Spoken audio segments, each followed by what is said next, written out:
हमने employ benefit start किया था. Employ benefits are all forms of consideration given by an enterprise in exchange of service render by employees. ठीक है, इसके अंदर ना एक लाइन और छोटी सी ऐड कर सकते हो अगर जगह है तो, नहीं तो नीचे लिख लो.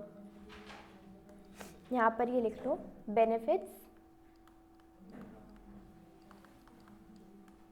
मे बी फॉर्मल और इनफॉर्मल. ठीक है, तो एम्प्लॉय बेनिफिट्स फॉर्मल भी हो सकते हैं, इनफॉर्मल भी हो सकते हैं. हर एम्प्लॉयर ने एम्प्लॉय को कुछ भी दिया, फॉर्मल तरीके से इनफॉर्मल तरीके से, सब एम्प्लॉय बेनिफिट है.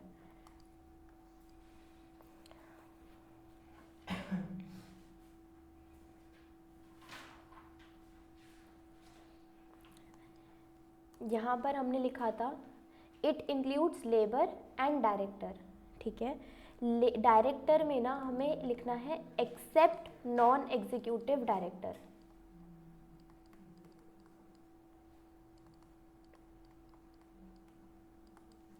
Director except non executive director. Non executive director कौन से होते हैं? जो एग्जीक्यूशन में इन्वॉल्व नहीं होते, जो कंपनीज के डिसीजन में इन्वॉल्व नहीं होते, बस नाम के लिए होते हैं. जैसे अमिताभ बच्चन किसी का डायरेक्टर बन गया, शाहरुख खान किसी का डायरेक्टर बन गया, प्रमोट करने के लिए, दिखाने के लिए, तो वो होते हैं नॉन एग्जीक्यूटिव डायरेक्टर. वो इन्वॉल्व नहीं होते, एम्प्लॉयज़ में इंक्लूड नहीं किए जाते हैं. ठीक है, employee benefit can be of 4 type. हमने पढ़ा था short term employee benefit, long term employee benefit, post employment benefit और टर्मिनेशन बेनिफिट. उसके बाद हमने शॉर्ट टर्म एम्प्लॉय बेनिफिट की अकाउंटिंग ट्रीटमेंट भी सीख लिया था, हमने जर्नल एंट्री सीख ली थी. ठीक है, अब इसके पहले ना हम और कुछ स्टार्ट करें, एक पूरे चैप्टर का ओवरव्यू ले लेते हैं, टेबल शॉर्ट में रिवाइज करने के लिए.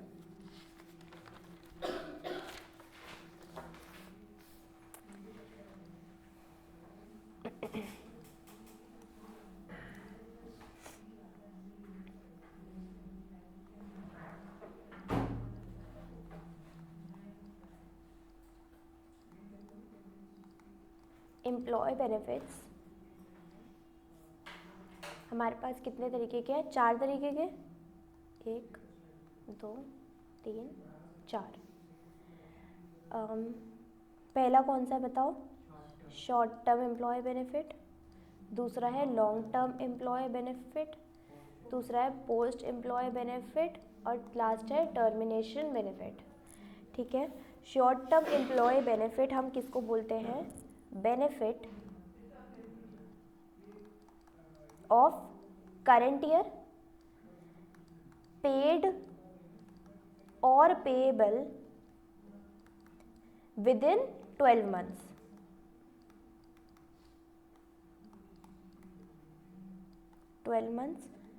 From balance sheet date.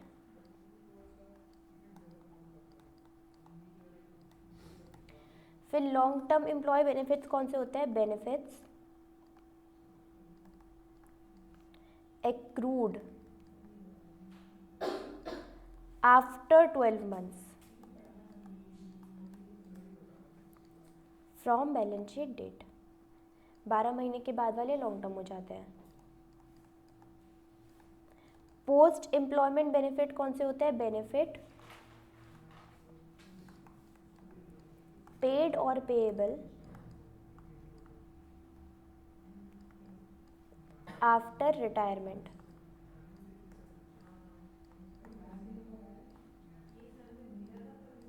और टर्मिनेशन बेनिफिट्स होते हैं बेनिफिट्स एज पर टर्मिनेशन, जो हमें टर्मिनेट करते हैं. जैसे किसी को निकाल दिया गया जॉब से, या एम्प्लॉय खुद से भी टर्मिनेट हो रहा है, तो उसको जो अगर टर्मिनेशन के टाइम पे बेनिफिट्स दिए जाएंगे तो वो termination benefits at the time of termination.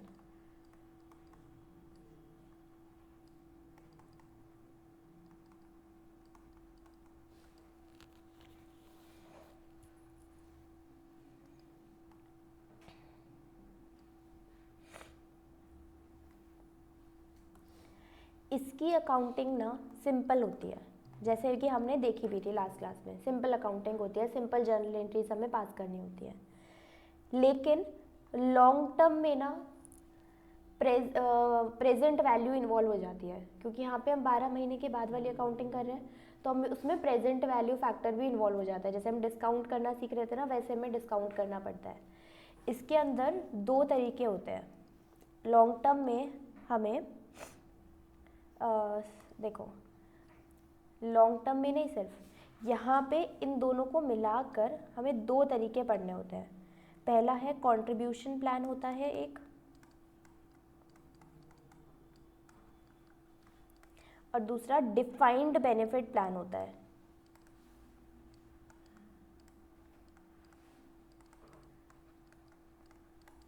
एक होता है कंट्रीब्यूशन प्लान और एक होता है डिफाइंड बेनिफिट प्लान। हाँ, इनकी अकाउंटिंग सेम होती है, दोनों में प्रेजेंट वैल्यू इन्वॉल्व होती है। तो इसमें हमें दो तरीके होते हैं, कंट्रीब्यूशन प्लान और एक डिफाइंड बेनिफिट प्लान।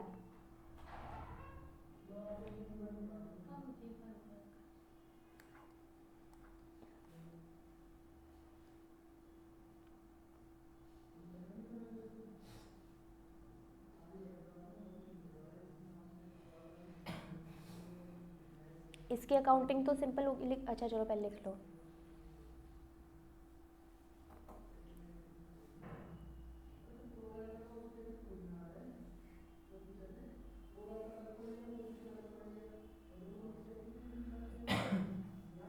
क्या आपने ये भी लिख लिया? ठीक है।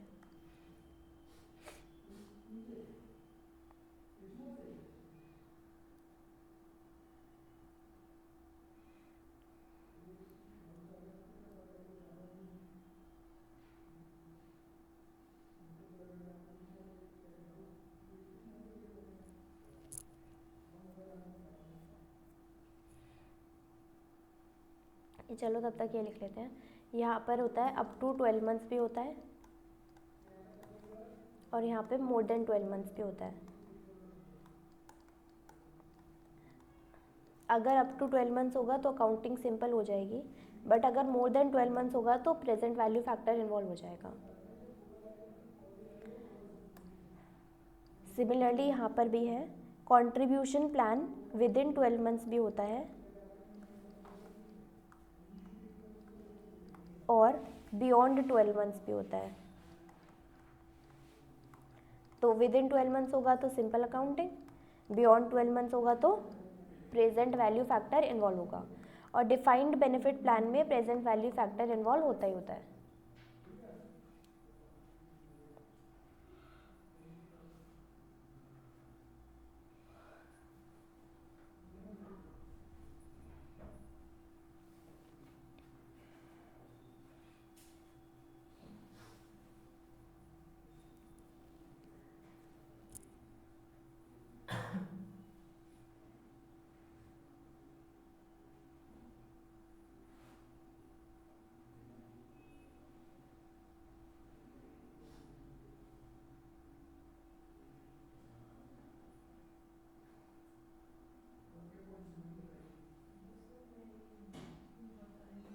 Done Priya?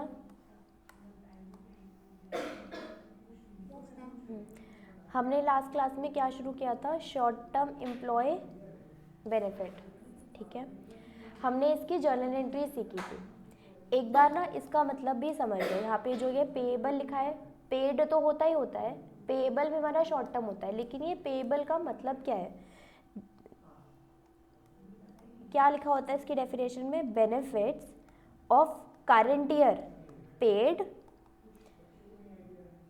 During the year और पेएबल विद इन 12 मंथ्स। हमने लास्ट क्लास जो एग्जाम्पल करे थे उसके अंदर देखा था कि हम इस वाले की अकाउंटिंग और इस वाले की अकाउंटिंग भी कर रहे थे। इधर वाला पेएबल, इधर हम पे कर रहे थे, है ना? तो ऐसे ही इसका मतलब यही है।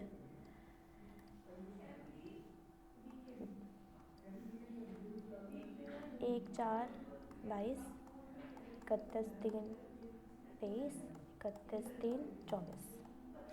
ठीक है, यहाँ तो बेनिफिट पेड होगा, उसकी हम अकाउंटिंग करेंगे, और वो जो पेएबल होगा ना, वो पेएबल इस अगले नेक्स्ट 12 मंथ्स में पेएबल पेड हो जाना चाहिए। तभी वो किस में आएगा, शॉर्ट टर्म एम्प्लॉय बेनिफिट में। ठीक है, ये आपको समझना था कि यहाँ पे पेड और पेबल, बट वो नेक्स्ट 12 मंथ्स में पेड हो जाना चाहिए। यहाँ पर हमारे एग्जाम्पल्स क्या क्या होते हैं, जैसे कि सैलरी होता है, वेजेस होता है, प्रॉफिट शेयरिंग प्लान होता है एक, प्रॉफिट शेयरिंग प्लान, इसके बारे में हमें पढ़ना है, प्रॉफिट शेयरिंग प्लान। या फिर शॉर्ट टर्म बोनस होता है,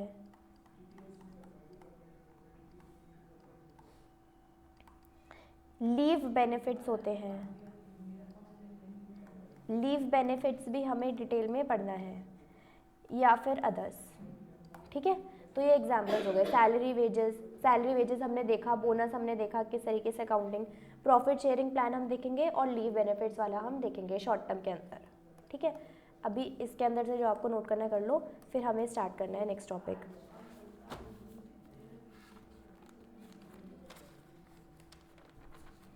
अकाउंटिंग फॉर लीव स्टार्ट करना है।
हो गया, अरे पता है, मैंने मन देखा नहीं। अच्छा, आ गया।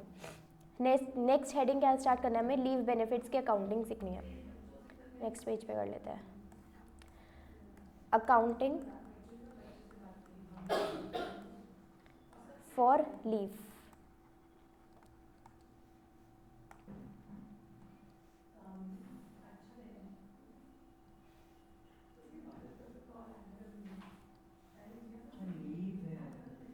मैं लीज समझ रहा हूँ, लीज नहीं नहीं, लीव लीव,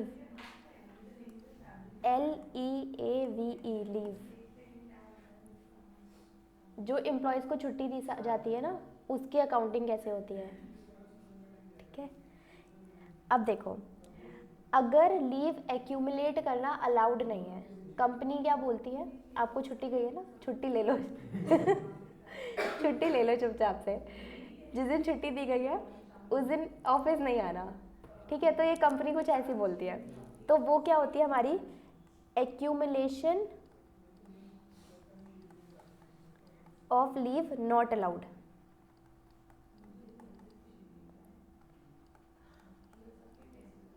लीव का एक्यूमुलेशन अलाउड ही नहीं है हमारी कंपनी में। अगर एक्यूमुलेशन अलाउड होता है, उसका मतलब क्या होता है कि जैसे छुट्टी दी गई बट एम्प्लॉय ने आकर काम किया तो उसको कैश मिल जाएगा, है ना, या फिर एक्यूमुलेट होते हैं लीव के बदले लीव दी जाती है, तो ये होती है हमारी एक्यूमुलेटेड वाली, वो हम दूसरी साइड पढ़ेंगे।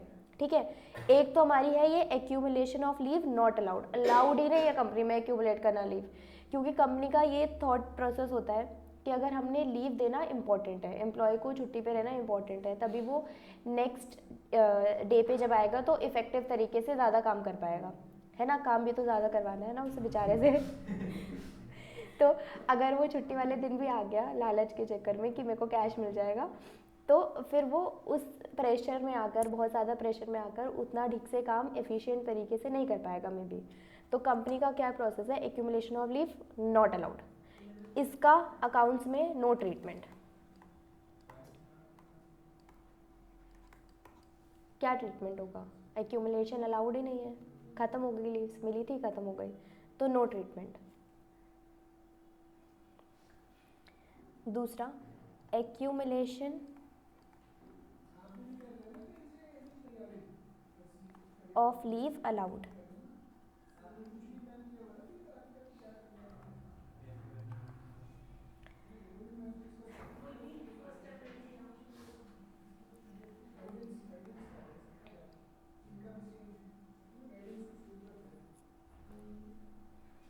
ठीक है। अब अगर कंपनी में एक्यूमुलेशन ऑफ लीव अलाउड है और अगर एम्प्लॉय ने लीव एक्यूमुलेट की ही नहीं, लीव नॉट एक्यूमुलेटेड, एम्प्लॉयर ने छुट्टी ली थी और एम्प्लॉय ने ले ली, एक्यूमुलेट नहीं की, तो इसका भी क्या ट्रीटमेंट होगा? इसका भी कोई ट्रीटमेंट नहीं होगा।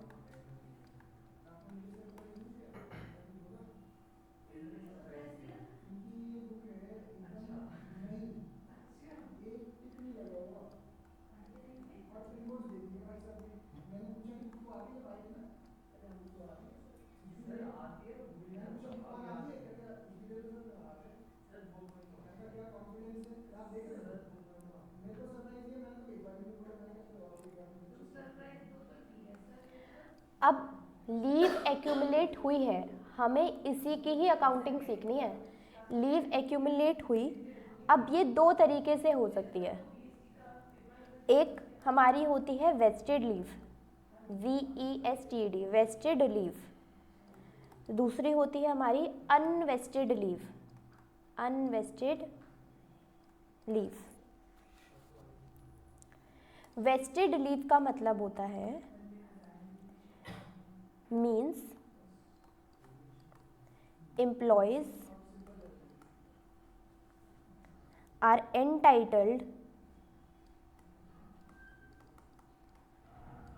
to receive cash against leave.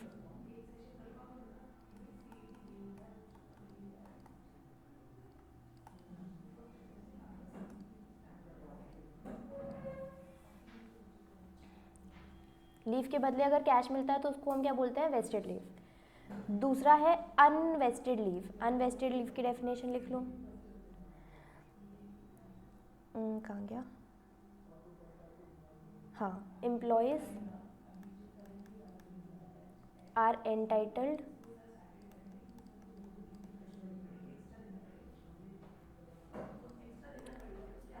Leave against leave. लीव के बदले लीव मिलती है तो उसको बोलते हैं हम अनवेस्टेड लीव।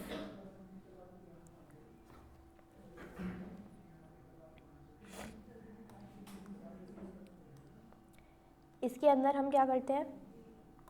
नॉर्मल एंट्री पास कर देते हैं, employee benefit account debit to bank. अगर पे कर दी है, कैश पे कर दिया है, नहीं पे किया है तो पेबल हो जाएगी।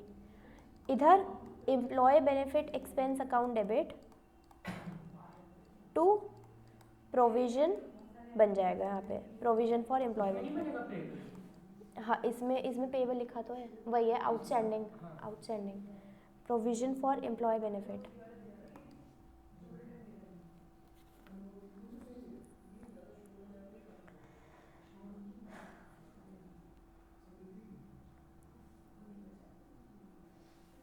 ठीक है, एक नोट यहाँ पे लिखना है लास्ट में हमें, provision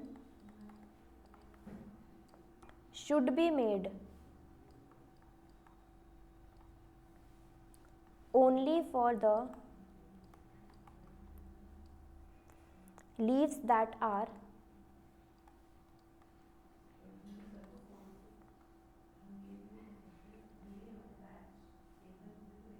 should be made only for the leaves that are likely to be utilized in future.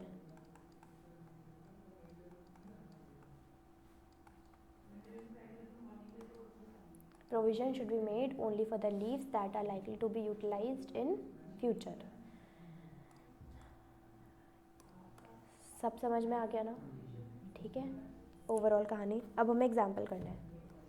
तो ये शॉर्ट टर्म में है कि किसमें है? ये हम शॉर्ट टर्म में हमने देखा ना, शॉर्ट टर्म है। शॉर्ट टर्म के हमने short term employee benefit heading, ये था ओवरव्यू ऑफ द चैप्टर, ये पूरा ओवरव्यू ऑफ द चैप्टर। फिर हमने हेडिंग डाली शॉर्ट टर्म एम्प्लॉय बेनिफिट, एक बार उसकी डेफिनेशन दोबारा से लिखी, फिर उसको समझा कि पेबल का क्या मतलब है, फिर हमने एग्जाम्पल लिखे शॉर्ट टर्म वाले। ठीक है, शॉर्ट टर्म के अंदर एक एग्जाम्पल था हमारे पास लीव बेनिफिट, तो उसकी अकाउंटिंग हम सीख रहे हैं।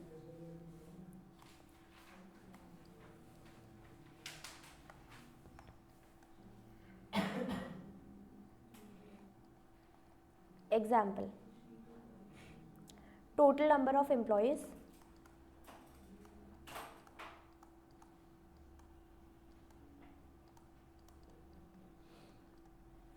is equal to 500.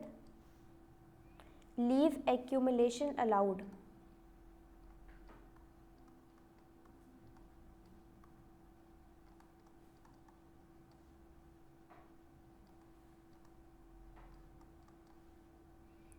(30 days).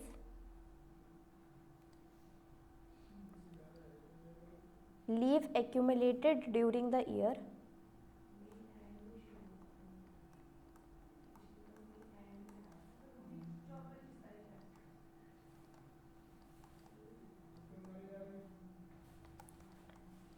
(25 days). Benefit per day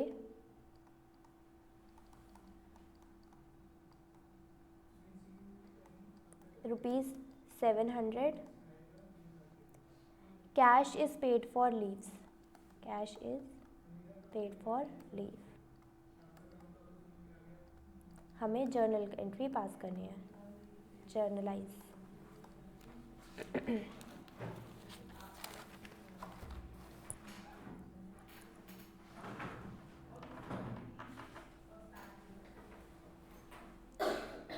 बताओ एक बार सोच के क्या आएगा। एम्प्लॉय बेनिफिट टू कैश और 700 × 25 कर दूंगा। 700 × 25 और टोटल नंबर ऑफ एम्प्लॉयज़ भी तो है 500।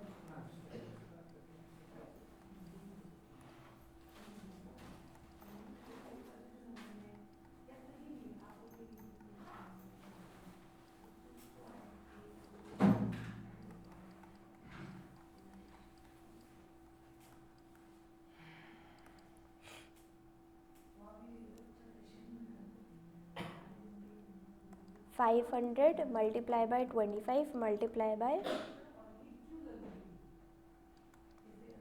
700।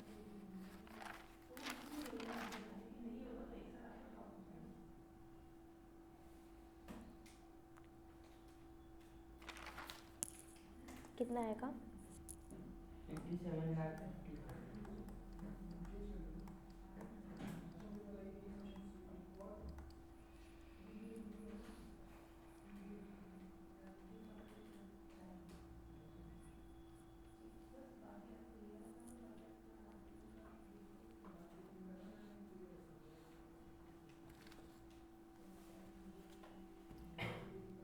हो गया। एक और एग्जाम्पल,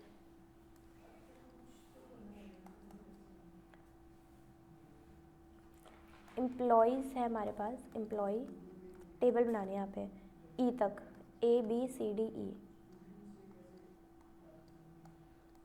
इतने एम्प्लॉयज़ है। लीव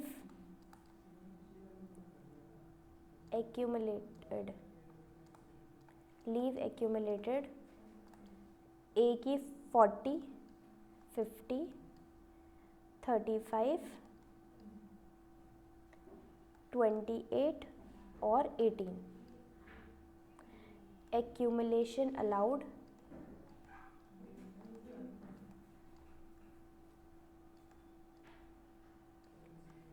30, सब में 30।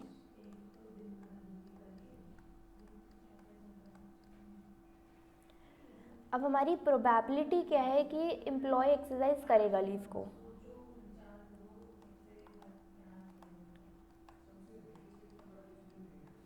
एक्सरसाइज 60%, 70%, 80%, 90% और 95%। डाउट क्या? 60% जैसा है। क्वेश्चन है ये तो, क्वेश्चन है। हाँ, क्वेश्चन में भी बोल रहे हैं कि हमारे जो एम्प्लॉय ए है ना, वो एक प्रोबेबिलिटी है कि वो अपनी लीव एक्यूमुलेट जो की है उसको एक्सरसाइज करेगा, इसकी प्रोबेबिलिटी 60% है।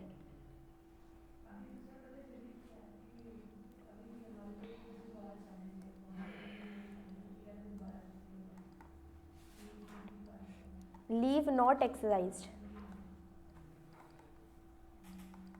in next 12 months will expire.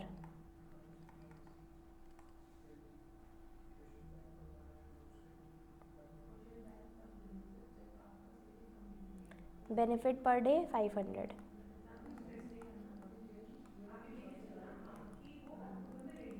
हमें जर्नल एंट्री करनी है.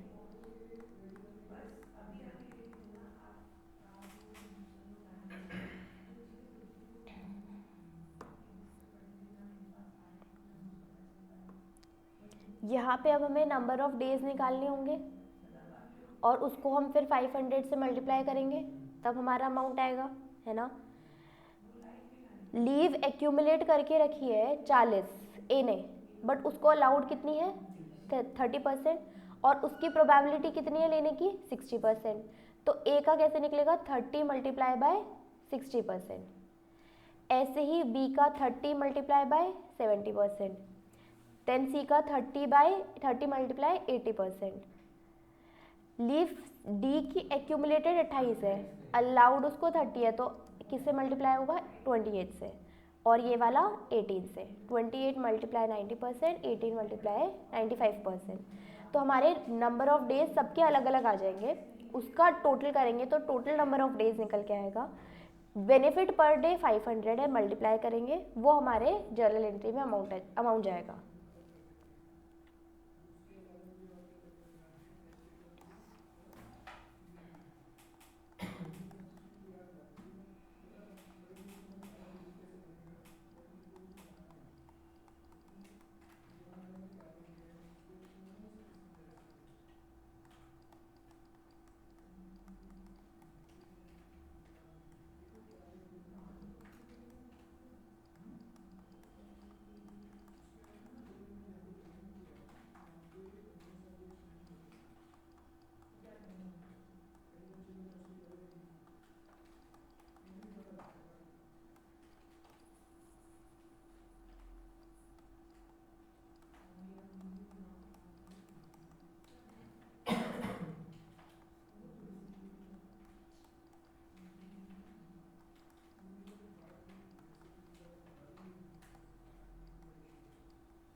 नहीं, पॉइंट को राउंड ऑफ कर दो. नंबर ऑफ डेज है ना वो.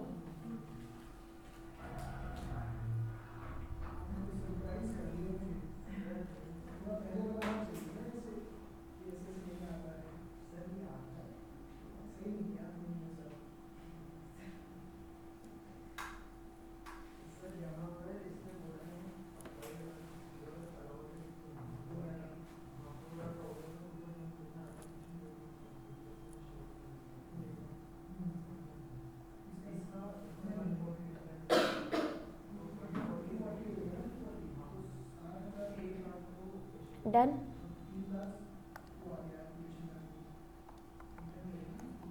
एग्जाम्पल एक और.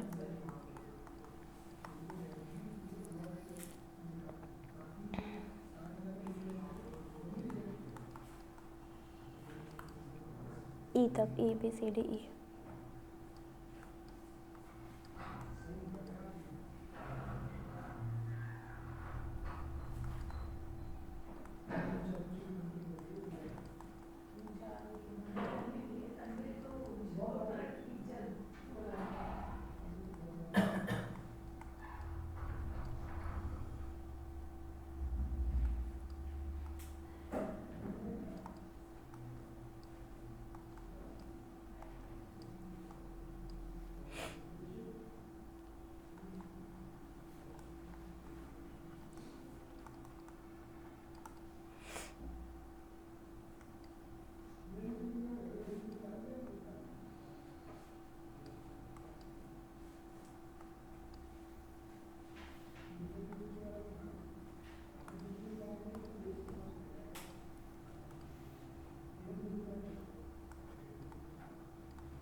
इसके बाद 2 कॉलम और आएंगे।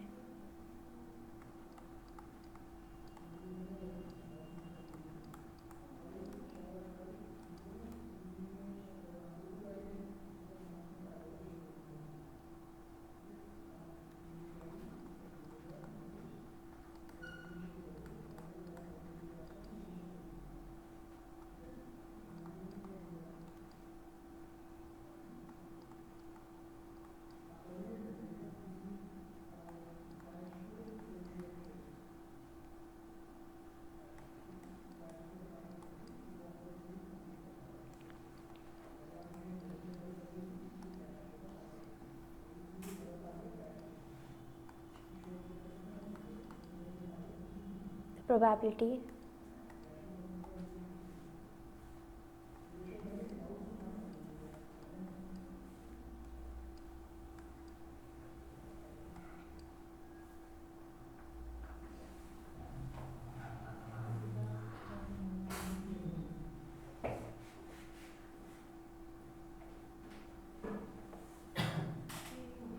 ठीक है।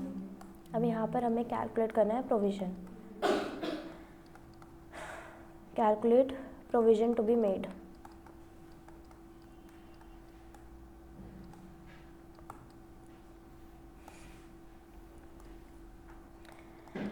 कैसे होगा इसका सॉल्यूशन?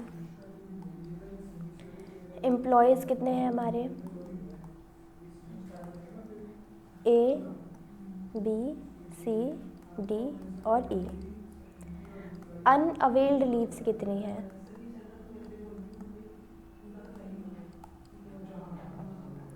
5 डेज की लीव एंटाइटलमेंट थी उसके पास, उसमें से उसने अवेल कर ली 1, तो अनअवेल्ड लीव कितनी है? 4। ऐसे सबकी निकल जाएगी। इसकी 4, इसकी 3, सी की 2, डी की 4 और ई की 1।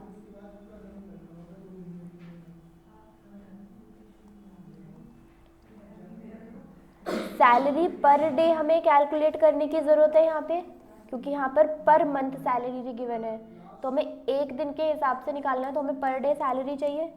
तो पर डे सैलरी निकाल लो 30,000 डिवाइडेड बाय 30।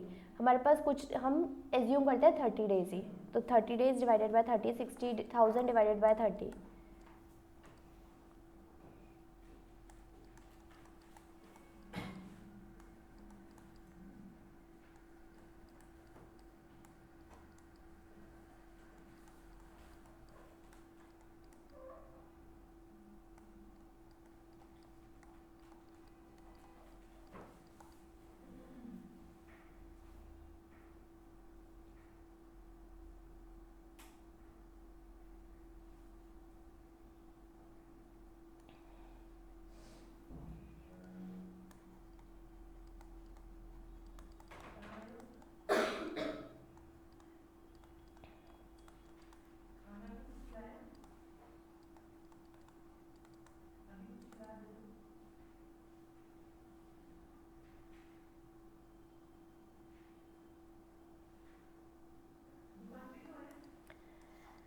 वेस्टेड और अनवेस्टेड का क्या मतलब होता है? उसमें कैश दिया है, इसमें लीव के बदले में। और इसमें तो प्रोबेबिलिटी हमें गिवन है 0.6, 0.9। यहाँ पर कोई प्रोबेबिलिटी गिवन नहीं है। वेस्टेड लीव में क्योंकि हमें कैश देना पड़ता है ना, तो हम प्रोविज़न पूरा बना के रखते हैं। मतलब यहाँ पर गिवन नहीं है, लेकिन हम मान के क्या चलेंगे कि पूरा प्रोविज़न है, 1 का प्रोविज़न। प्रोबेबिलिटी हाईएस्ट 1 की होती है, लोएस्ट 0 की होती है ना, और 0 से 1 के बीच में लाई कर दिए, तो यहाँ पर प्रोबेबिलिटी हम क्या लेंगे? 1 लेंगे सब जगह। याद रखना हमेशा वेस्टेड में प्रोबेबिलिटी 1 रहेगी। 1, 1, 1, 0.6 और 0.9। अब क्वेश्चन सॉल्व हो जाएगा। 1000 मल्टीप्लाई अनअवेल लीव्स कितनी है? 4, और प्रोबेबिलिटी हम 1 की ले रहे हैं, तो ये 4000 आ गया। फिर 2000 multiply by 3 multiply by 1, 6000। 1500 into 2 multiply by 1, 3000। 2000 multiply by 4 multiply by 0.6, 4800। और 1500 मल्टीप्लाई बाय 1 इंटू 0.9, 1350।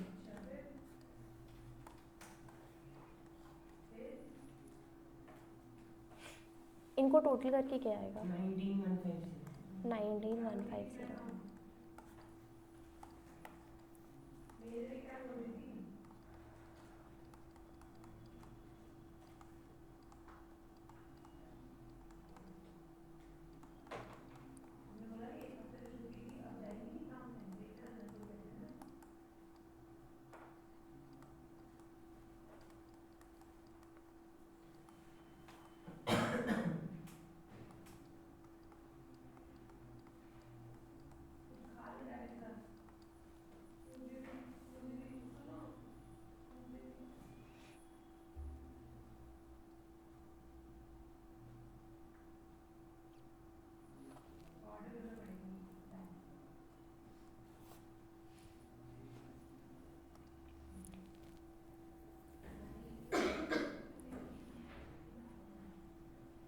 हो गया?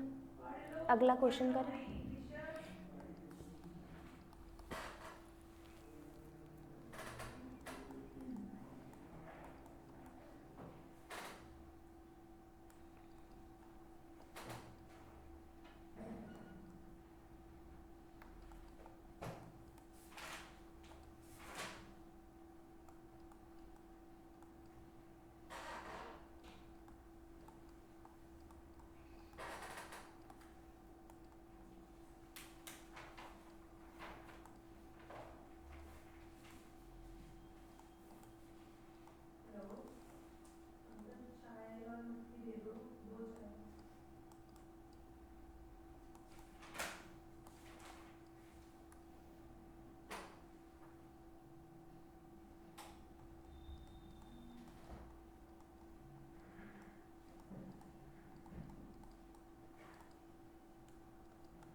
अच्छा,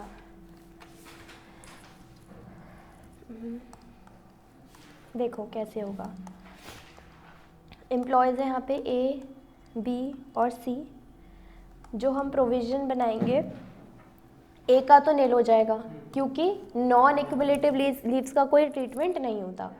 एक्यूमुलेटेड वेस्टेड लीव है तो इसका प्रोविज़न क्या, कितनी आएगी प्रोबेबिलिटी? 1 आएगी। और इसकी कितनी आएगी? 90%, 0.990। इसके पास सैलरी पर मंथ कितनी है? 90,000। 90,000 डिवाइडेड बाय 30 कितना हो जाएगा? 3,000। तो 3,000 multiply by 5 unavailed leaves multiply by 1, 15,000। और इसका 2,70,000 कितना आएगा? 12,000 मल्टीप्लाई बाय कितने डेज है? 10 इंटू 0.9, 81,000। 12,000 इंटू 9 क्यों होगा? 9,000। 2,70,000 डिवाइडेड बाय 30 करना है, कितना आएगा? हाँ 9,000, ठीक है। 9,000 मल्टीप्लाई बाय 10.9, 81,000। इन दोनों को ऐड कर दो, 96,000। फिर employee benefit account debit to provision 96,000 आधे घंटे बाद।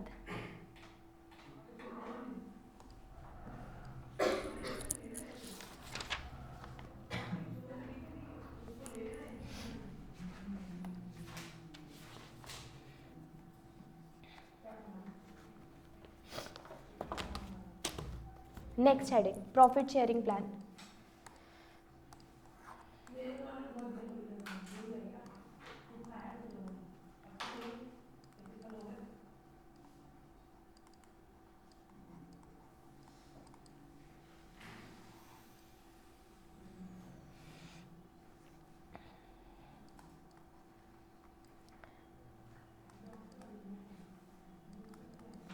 Under profit sharing arrangement,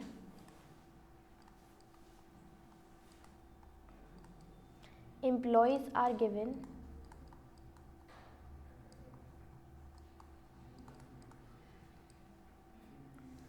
certain percentage of profit as commission to expense. Commission to employees. Next point, in this case, comma, only those employees will get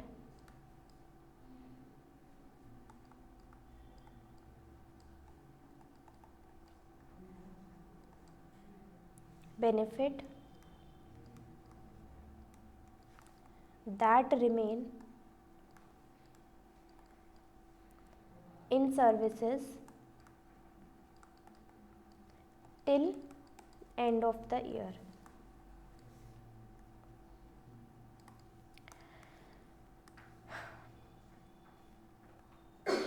Accordingly,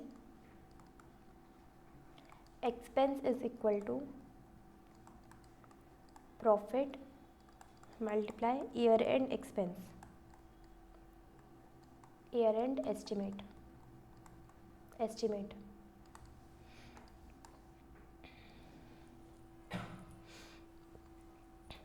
ठीक है.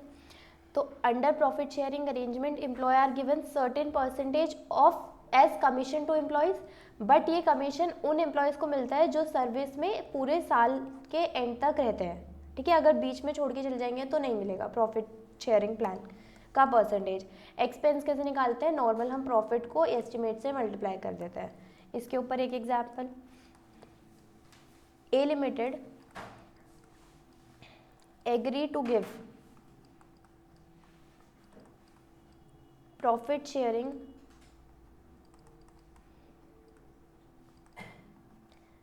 bonus to employee full stop as per beginning estimates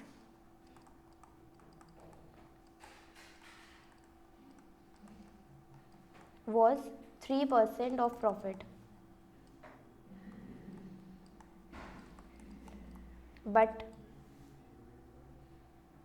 end estimate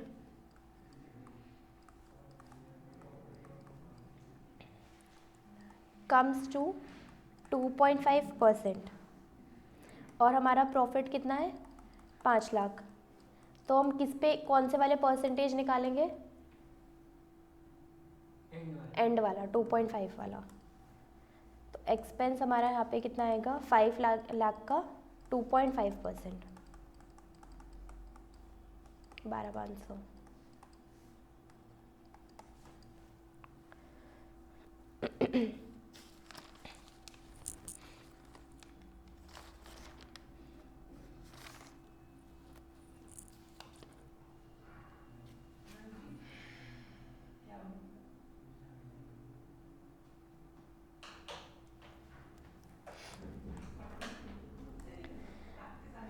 next heading benefit in kind. Employee benefit cash में भी हो सकते हैं, kind में भी हो सकते हैं. तो benefit in kind, such benefits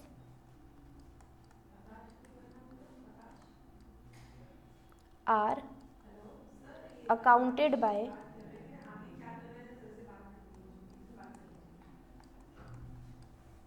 monetary measurement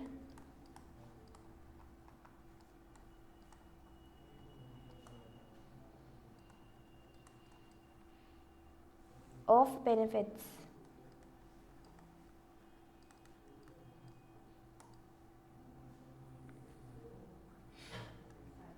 example car दे दी या house free rent free house दे दिया।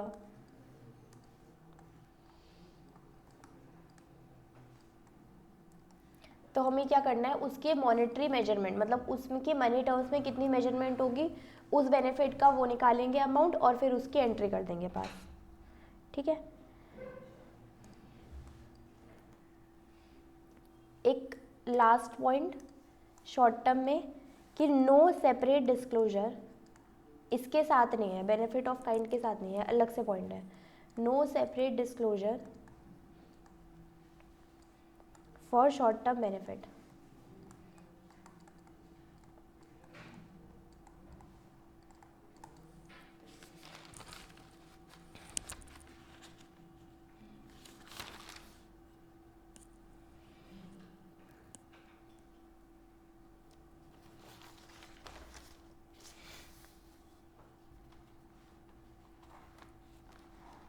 अब हमें लॉन्ग टर्म स्टार्ट करना है।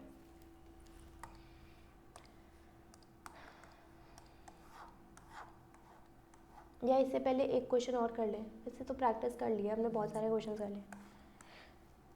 ठीक है, अब हमें क्या स्टार्ट करना है, लॉन्ग टर्म एम्प्लॉय बेनिफिट या फिर पोस्ट एम्प्लॉयमेंट बेनिफिट, इन दोनों का साथ में करना होता है।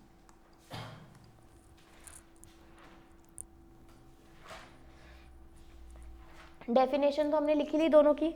लॉन्ग टर्म एम्प्लॉय बेनिफिट क्या होता है, benefit payable after 12 months but before retirement. और पोस्ट एम्प्लॉयमेंट बेनिफिट क्या होता है, payable on retirement.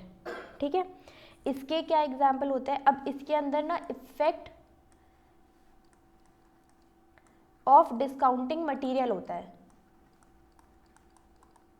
Is material, but short term में नहीं होता था, हम सिंपल अकाउंटिंग करते थे, हमने कहीं पर भी प्रेजेंट वैल्यू नहीं निकाली शॉर्ट टर्म में। इसके क्या एग्जाम्पल्स होते हैं, जैसे provident fund,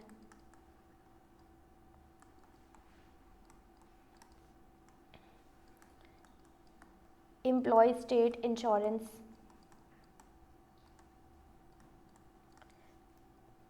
contributory firm,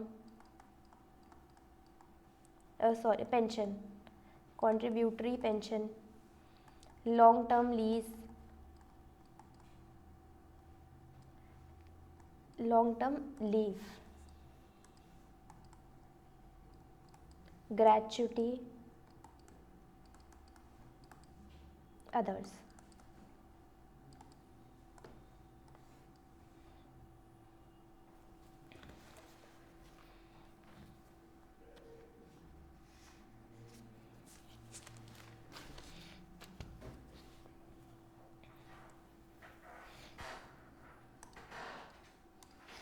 example, 1/4/2017 को X limited employed mister Ram as finance manager.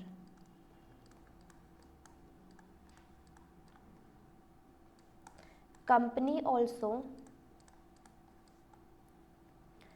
agreed to pay lump sum amount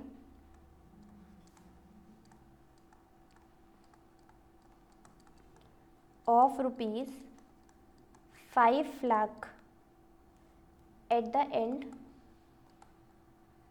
of 5th year.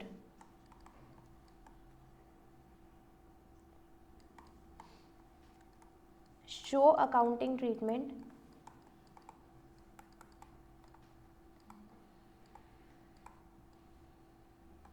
of long-term employee benefit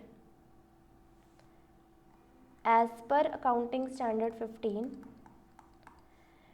discounting factor क्या है यहाँ पे, discounting factor is equal to 10%। Calculate करना है हमें कितना amount long term employee benefit पे जाएगा, कितना पीएनएल में जाना चाहिए। ठीक है, अब यहाँ पर क्या है, लमसम अमाउंट 5 लाख का हमें एक एम्प्लॉय को देना है। ठीक है, कितने साल के बाद देना है, 5 साल के बाद देना है। तो अगर जैसे हमने टाइमलाइन बनाई है तो हमें 1 2 3 4 5 पाँचवें साल में हमें 5 लाख रुपए इकट्ठा करके रखना है। तो हम उस का फंड का अरेंजमेंट आज से शुरू करेंगे ना, जिस दिन हमने उस एम्प्लॉय को हमारी कंपनी में रखा, उसको हमें 5 साल के एंड में 5 लाख रुपए देना है, तो हमें हर साल रुपए एक करके हमें अमाउंट को इकट्ठा करना पड़ेगा, ठीक है। तो हम कैसे करेंगे, एक लाख रुपए हम हर साल इकट्ठा करेंगे और फिर उसकी प्रेजेंट वैल्यू कैलकुलेट करेंगे और फिर उतना अमाउंट हमारे किस में जाएगा, लॉन्ग टर्म एम्प्लॉय बेनिफिट में जाएगा, ठीक है। यहाँ पर जैसे ईयर है हमारे पास कितना, 1 2 3 4 5, हमारी इंस्टॉलमेंट कैसे बन जाएगी, इसमें 1 लाख की बन जाएगी, 5 लाख रुपए है तो 1 लाख ईच ईयर।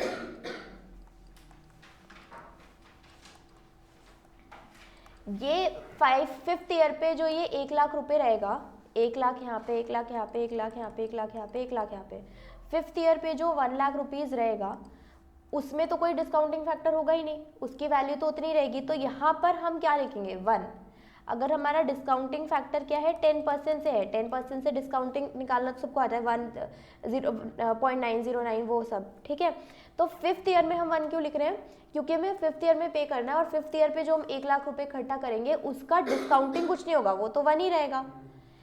हमें ऐसे फिर ये उल्टा लेकर के जाना है, यहाँ से हमारा 1 साल वाला लगेगा, तो हम जब उसका डिस्काउंटिंग फैक्टर 1st ईयर का करते हैं तो वो 4th ईयर पे लगेगा, यहाँ पे आएगा 0.909 एंड सो ऑन, फिर 2nd ईयर का यहाँ पे, 3rd का यहाँ पे, 4th का यहाँ पे, ऐसे।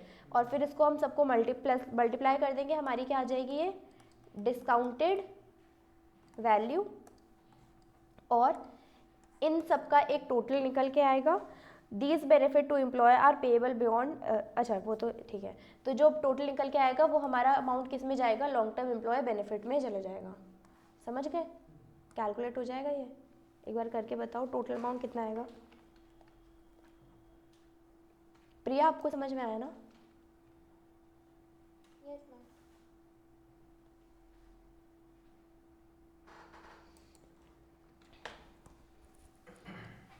कितना आएगा यहाँ पे, 416900। प्रिया आपका आ गया? यस मैम, आ गया। अभी शायद रिकॉर्डिंग बंद रह गई थी, तो बंद रह गई थी तब से हमने कितना करा है,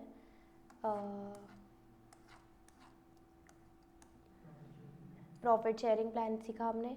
प्रॉफिट शेयरिंग प्लान में क्या था, प्रॉफिट शेयरिंग प्लान में जो एंड ऑफ द ईयर हमारे एम्प्लॉयज़ बचता है उतना एस्टिमेट हम प्रॉफिट से मल्टीप्लाई करके कर लेते हैं। ये एक एग्जाम्पल किया हमने, इसका सॉल्यूशन। फिर बेनिफिट एंड काइंड का किया हमने, बेनिफिट एंड काइंड की मॉनेटरी वैल्यू में कन्वर्ट करके हमें उतने अमाउंट से अकाउंटिंग कर देनी होती है जो हम नॉर्मली करते हैं। उसके बाद हमने लॉन्ग टर्म बेनिफिट और ये पोस्ट एम्प्लॉयमेंट बेनिफिट स्टार्ट करा, एग्जाम्पल्स लिखे, एग्जाम्पल्स लिखने के बाद ये एक क्वेश्चन किया और इसका सॉल्यूशन किया, ठीक है। अब आगे ये 2 तरीके के होते हैं, एक डिफाइंड कंट्रीब्यूशन और दूसरा डिफाइंड कंट्रीब्यूशन और दूसरा कौन सा था, डिफाइंड बेनिफिट। डिफाइंड कंट्रीब्यूशन और दूसरा डिफाइंड बेनिफिट प्लान। अब हमें इन दोनों के बारे में लिखना है।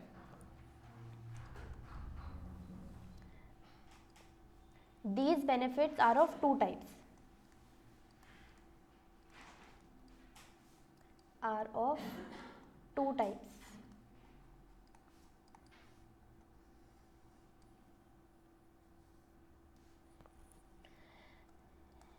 First, defined contribution plan.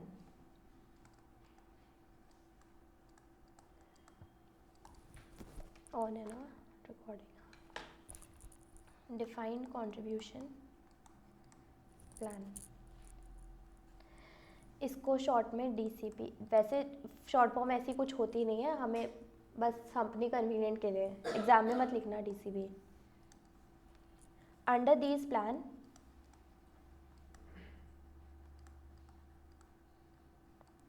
Comma employers are required to make fixed contribution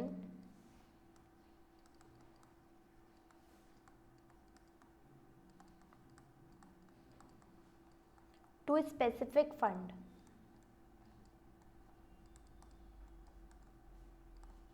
Full stop. These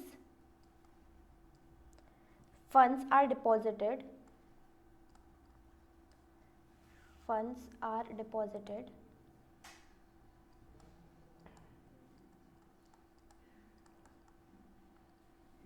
in specified investment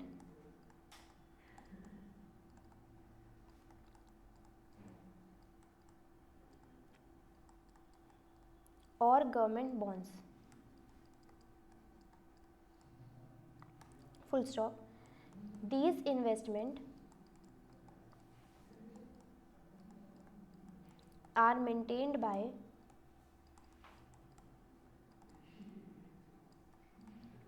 external agencies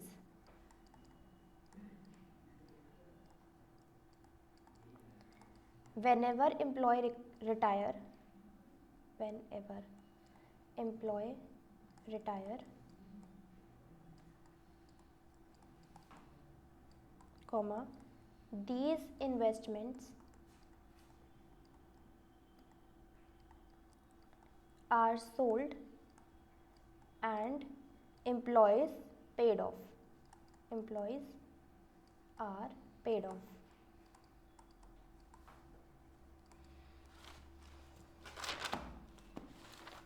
अभी समझेंगे जो ये लिख रहे हैं, पहले थ्योरी लिख लेते हैं. Risk and return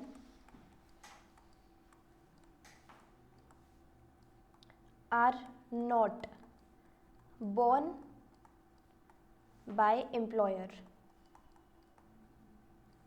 but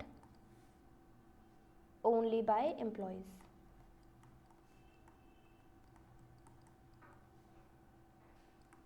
Full stop. For employer, comma, employees benefit cost, employees benefit cost will be limited to amount of contribution made, amount of contribution made to a specific fund.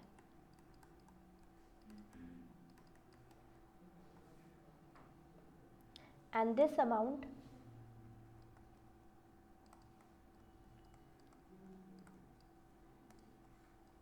of contribution is, this amount of contribution is transferred to P&L.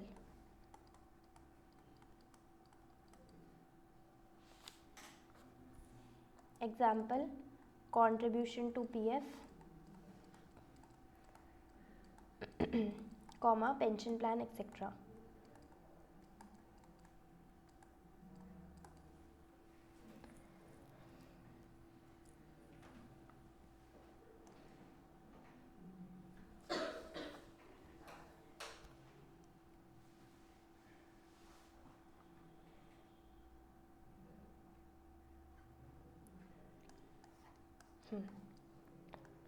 Defined contribution plan, एक ये employer है,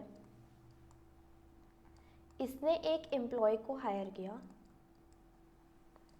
अब इस employ को जब इसकी services ख़त्म होगी या लॉन्ग टर्म बेसिस पे इसने डिसाइड करा होगा 5 साल के बाद, 6 साल के बाद, जैसा हमने इसके पहले क्वेश्चन देखा, 5 लाख का एक अमाउंट था जो फिक्स था, इसको 5th ईयर पे पे करना था एम्प्लॉय को. ऐसा कोई बेनिफिट था, एम्प्लॉयर ने एम्प्लॉय को दिया, ठीक है. लेकिन ये जो हमें 5th ईयर पे 5 लाख रुपए एम्प्लॉय को देने हैं, इसके लिए हमें फंड्स अरेंज करना शुरू करना होगा हर साल. तो हर साल एम्प्लॉयर एक एक्सटर्नल एजेंसी के पास फंड को अरेंज करता है, ठीक है. हर साल ये कुछ अमाउंट कंट्रीब्यूट करता रहता है. और अब जब 5th ईयर आएगा तो इस एक्सटर्नल एजेंसी की लायबिलिटी है एम्प्लॉय को 5 लाख रुपए देना. अगर इसमें कुछ भी कम होते हैं पैसे 5 लाख रुपए तो एम्प्लॉयर की जिम्मेदारी नहीं है, ये एम्प्लॉय और इस एक्सटर्नल एजेंसी के बीच की बात है.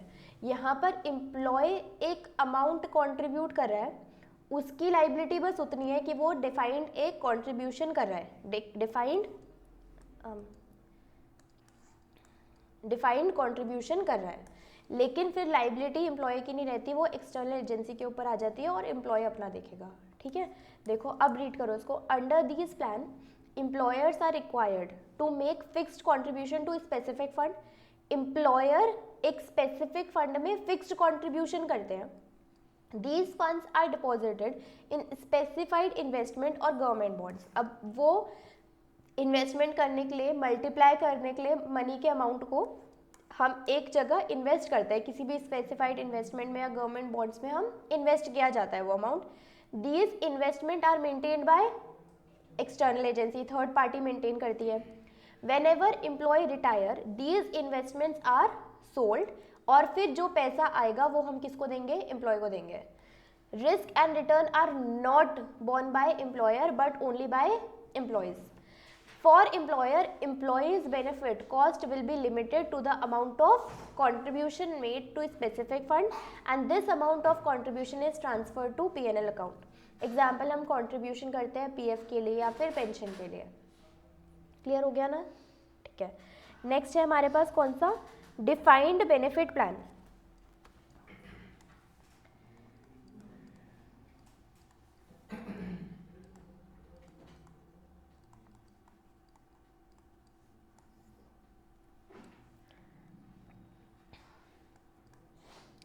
Under defined benefit plan,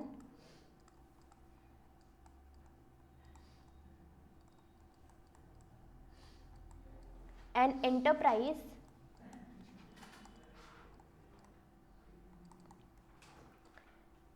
undertakes to pay specific amount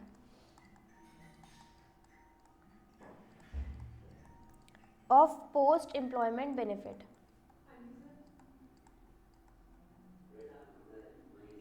/ long-term employment benefit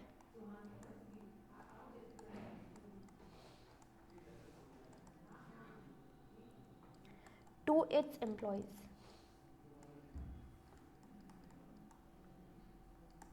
Full stop. If contribution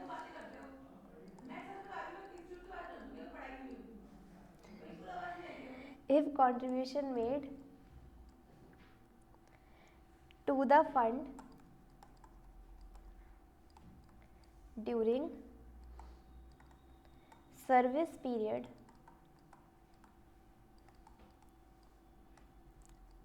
of an employee do not grow into a sufficient amount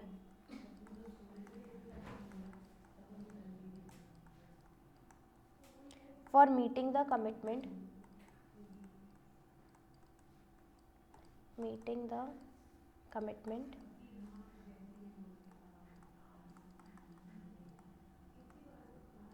comma the employer is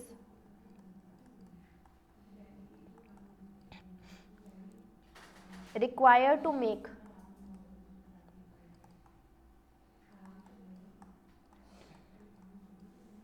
further contribution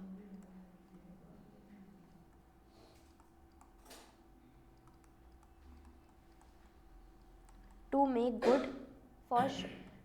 good the shortfall.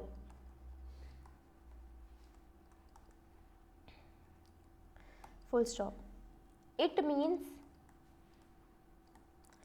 actuarial risk and investment risk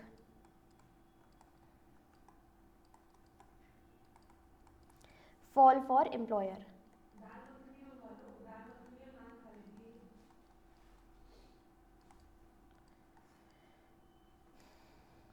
Therefore, employer must ensure that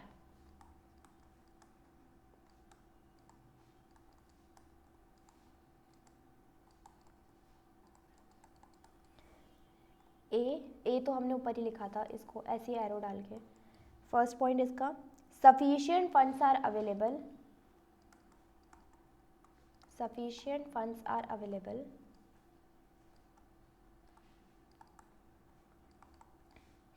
for meeting post employment benefit.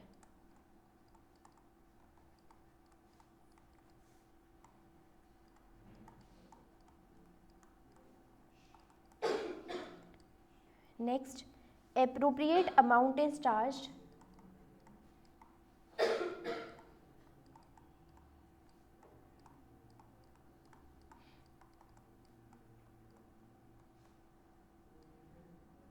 against revenue in each accounting period. Charged against revenue in each accounting period.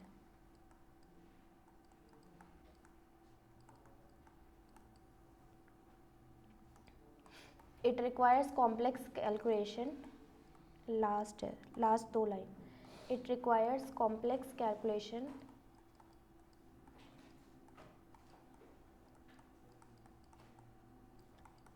taking actuarial assumption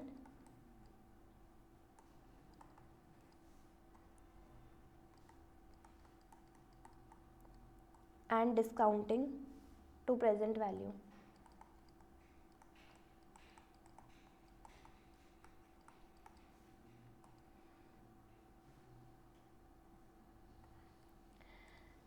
The amount of calculation involved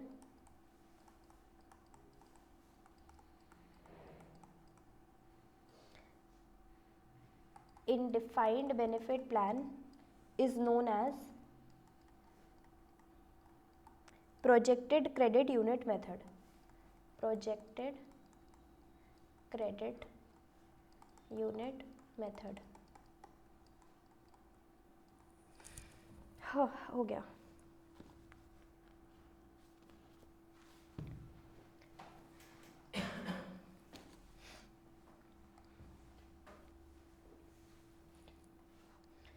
तो defined benefit plan क्या होता है कि contribution तो कर रहा है employ, लेकिन जो फाइनल रिस्क है वो इस एजेंसी पे नहीं है, वो एम्प्लॉयर पे ही है. अगर इन्वेस्टमेंट करने के बाद और उसको रिकवर करने के बाद वो कुछ फंड में कमी रह जाती है तो रिस्क किसके ऊपर आएगा? एम्प्लॉयर के ऊपर. और एम्प्लॉयर को फिर जो सफिशिएंट अमाउंट मतलब रिकवर करने के लिए जो अमाउंट बच जाएगा उसके लिए फर्दर कंट्रीब्यूशन एम्प्लॉयर को करना होगा.